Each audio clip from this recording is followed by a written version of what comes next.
stared deep into the eyes of the deer, waiting for it to speak. There was no grass, no tree, just a white void surrounding me in her heavenly grace as she judged me and my actions. But she did not speak. She did not even blink. As the silence dragged on, I grew more desperate, bargaining with her just to make sense of any of this. Please, what should I be feeling? What should I be believing? Dear God, what lesson do I need to learn? She took a breath, and as I shook with anticipation, The Dear God is a 2D platformer originally released on Steam February 28th, 2015, and has taken the jump last December to the stellar console that is the Nintendo Switch. The Dear God is dripping in beautiful art and gorgeous music that delivers a somber ambiance, all fitting for a title that advertises itself on karma, reincarnation, and divine justice. While there's an expectation of heavy-handedness, it's a love of nature, the gripping promise of challenging my religion and platforming skills, as advertised on the Nintendo eShop, charmed me into expecting a thrilling narrative, despite that perceived heavy-handedness. Too bad none of that fucking happened! The first thing that happens in the game is you, the player, are introduced as a hunter. You have a gun. Your friend is going to sleep, and you said you're staying up for the moment, and you notice a deer in the distance, so you go to take the shot. At a minimum, this is probably the heavy-handed part. Surprise! You're the villain.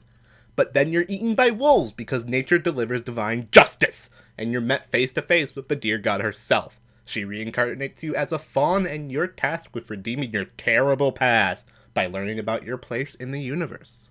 You learn quickly the mechanics from there. You have a health bar, a hunger bar, and a stamina bar. You learn that health recovers swiftly over 10 seconds or so, while hunger needs to be monitored as you prance along. The item menu is a little cumbersome to get through, but through it you discover your morality meter, which pits your enemy kills against your friendly kills. You encounter elder deer that act as small tutorials and gates for other abilities such as magic, and you are introduced to the mating mechanic, which serves as an extension of the respawn system, where baby fawns serve as temporary checkpoints. Monsters and carnivores seek to harm you, as well as most humans you encounter, and bosses are intended as tests of your platforming skills. Friendly, civilized humans need helping though, and the game rewards you for doing these small tasks. You play through beautiful landscapes crafted by this unique pixel art style, delivered with tranquil, thought-provoking music that brilliantly sets up the tone of what the rest of the game will be.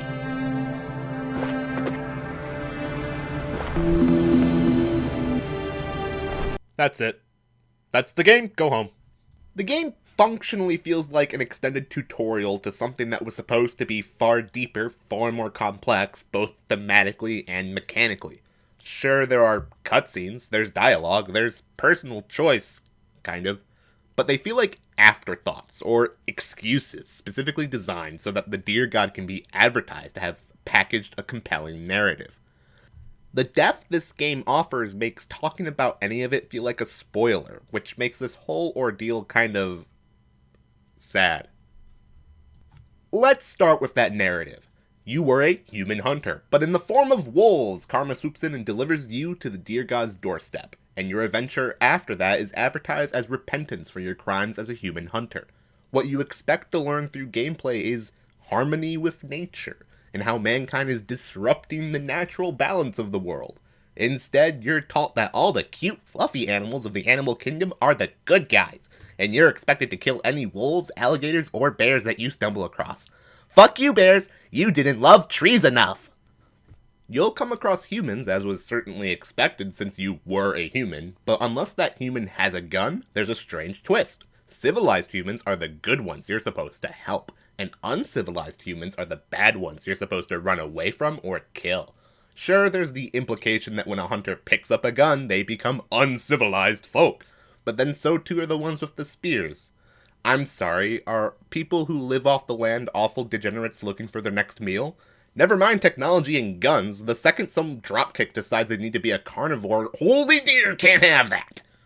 Reminds me of when PETA was trying to get cats to go vegan. It's a bit of ludonarrative dissonance for the game to even toy with the concept of harmony with nature while mechanically telling you to kill the ones that need food and protect the ones that don't. While the game feels like it should be heavy-handed in its message, it even fails at that, resulting in a shallow and trite narrative. Working off the promise of that Nintendo eShop page, particularly the lines about challenge your religion and it's a game about survival, reincarnation, and karma, the narrative desperately wanted to demand I reflect on the hunter's place in the world, challenged by the revelation that there is a deer god. It desperately wanted to be a tale about observing man from a distance with this curse of perspective, while reflecting on nature's perfect balance of peace and survival with this blessing of perspective, all while toiling through the deer god's laborious trials of increasing scale and intensity that demand I consider what a just future for humanity is, and this game is not. Its heavy-handed message fails whenever I have to punish nature for being aggressive, while rewarding humans even though their civilized society produced those hunters to begin with. What? Were you afraid about being controversial with your game about guns being bad? The moral choice the deer god offers at the end of your trials is the strongest example of the game's narrative flaw. After your trials are completed, the deer god offers you the choice of staying as a deer or returning as a human. When you return as a deer, you return as one of the elder deer that guided you on your path originally, and the gameplay loop persists. The dialogue doesn't teach the player anything new, though. The dialogue sort of assumes you learned the grand lesson, or at least that the protagonist did. You resume the endless toil of eat, jump, punch, and mate, and of punishing the hungry and protecting the grass, and you never really ask why. Not that you can reasonably choose to return to your human form anyways. The deer god warns you that, if you do, life will be very different and you may not like it, making it clear player agency is a joke. It's wrong not to do what the deer god wants, but it isn't clear what that is, why it is what it is, or what the bigger picture is. You're just bad because you had a gun and wanted food, like all those evils, wolves, and bears. Final boss! Bear gun. The gameplay is underwhelming. Every boss was a tedious puzzle that only tested variants of patience, but the controls are solid, I'll give it that. Jumping and dashing feels very responsive, and the base mechanics of the game can be copy and pasted into a more thorough experience easily enough.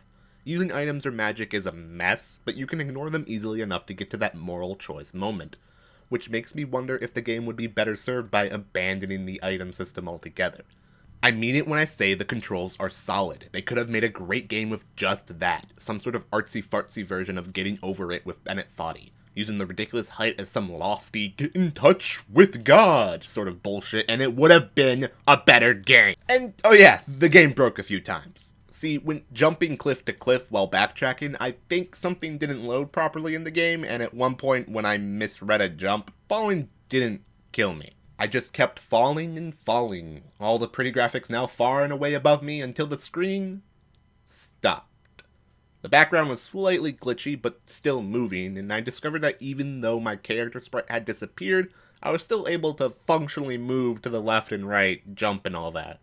So for a moment of bliss, I just ran to the right, into the void as the sun set on me, waiting for my deer to starve to death so that I could reload and play the game properly.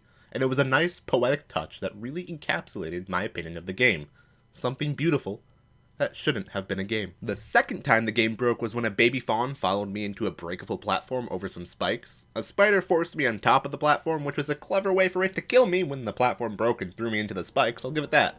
But then the baby fawn followed me, and somehow, someway, the game didn't register that it died as well.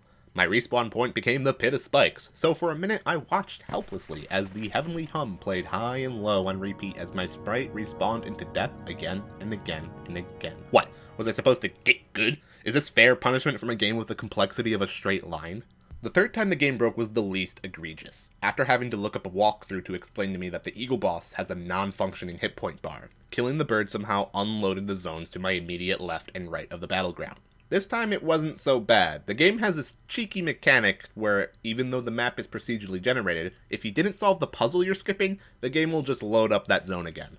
So while moving forward or backtracking was met with an empty void I just jumped into, the game seemed smart enough to think I wasn't done with this activity and just reloaded me back into that first battleground directly.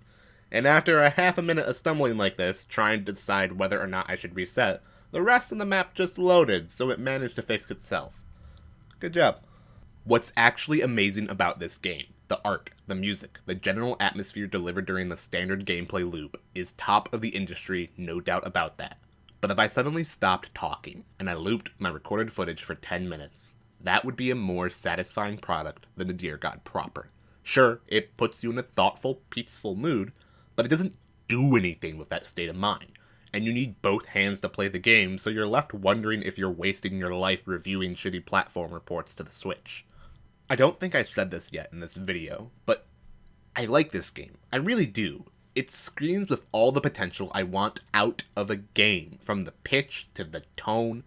Games can be art, and I want to see more games try to be something deeper than a dopamine rush. But the truth is, this game didn't try. It doesn't care enough to try. Maybe my expectations were too high. Maybe I was spoiled on the beautiful art and gorgeous music and the artsy-fartsy promise that was the Dear God. Maybe I don't actually like platformers, because this review took a sour turn just like Poe did. Maybe I've been lying to myself. Convince me I've been lying to myself. Because the last thing I want to be is some cynic on the internet that wants to tell you that your favorite things suck. See this? This is my opinion. You can ignore it. You can throw it out the window and give this game a chance anyways. By all means, do that. Because if you do that and you actually enjoy the game, everybody fucking wins.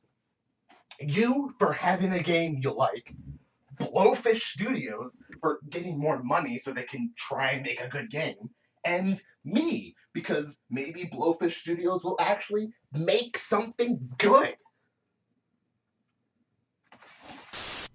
Until then, what the fuck is this game? It's bad, it struggles to be functional, and it's not worth your money, not even at $8. If you want to support the studio and their game, but don't want to waste your money, go listen to the soundtrack on Spotify. You'll enjoy yourself more. Period.